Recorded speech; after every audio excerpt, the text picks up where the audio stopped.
Hey everyone, welcome back. In today's video, I'll show you how to optimize your TikTok profile in 2025 so more people can find and follow you. First, open the TikTok app and go to your profile by tapping the icon in the bottom right. Now, edit profile. Here, make sure you choose a clear profile picture or logo that represents you or your brand.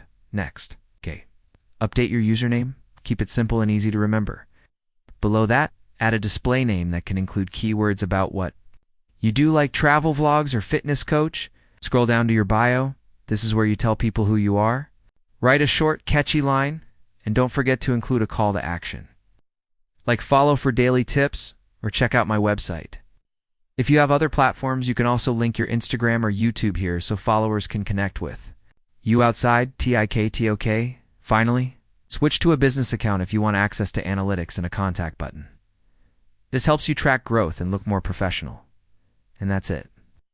With these steps, your TikTok profile will stand out and attract the right audience in 2025.